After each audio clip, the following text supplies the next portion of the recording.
The courtroom was so silent that even the faint creak of the wooden floor could be heard as 5-year-old Lily Parker entered through the heavy doors, her tiny hand gripping the leash of Max, a German Shepherd with a long jagged scar down his side, making every head turn as she walked slowly, hesitant yet determined.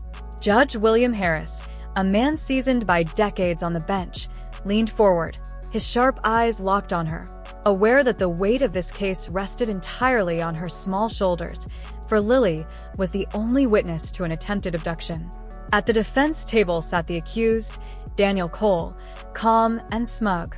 While the problem remained that Lily had not spoken a single word since the attack, yet as she settled into the witness chair, her green eyes met Cole's and her fingers gave a tiny twitch, a silent signal learned in therapy, noticed only by Judge Harris and Max.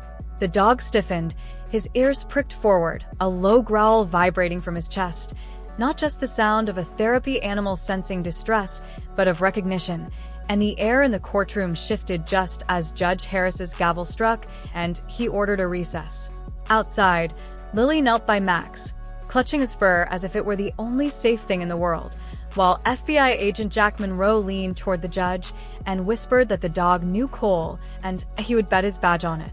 Hours later, the case cracked wide open when soil found in Cole's van matched that of a remote cabin, and with Max leading the way, the search team moved in, the dog freezing at the door before growling at the hidden basement where, beneath the floorboards, they discovered an 8-year-old girl chained but alive, carried out whispering for help while Max stood guard at her side, tail low and eyes sharp.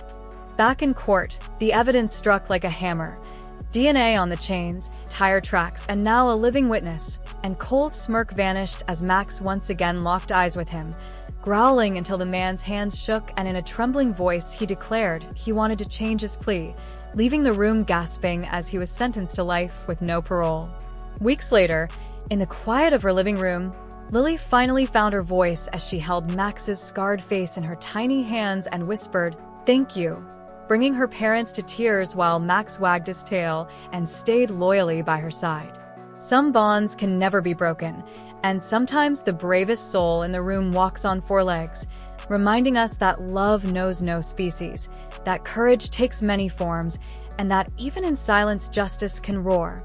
The courtroom was silent, tension hanging heavy in the air as Judge Harris's eyes fixed on little Lily, fully aware that the entire weight of the case rested on her fragile shoulders.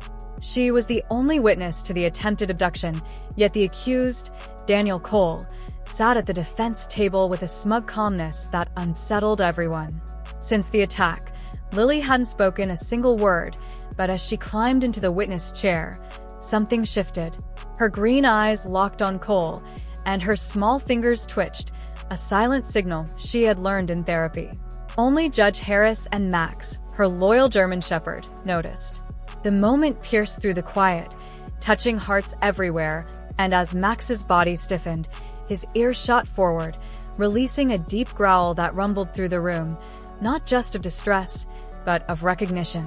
The atmosphere shifted instantly, and Judge Harris slammed his gavel hard, calling the court to order.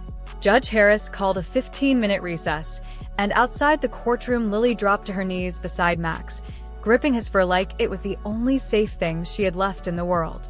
FBI agent Jack Monroe leaned close to the judge and whispered, "That dog knows him. I'd bet my badge."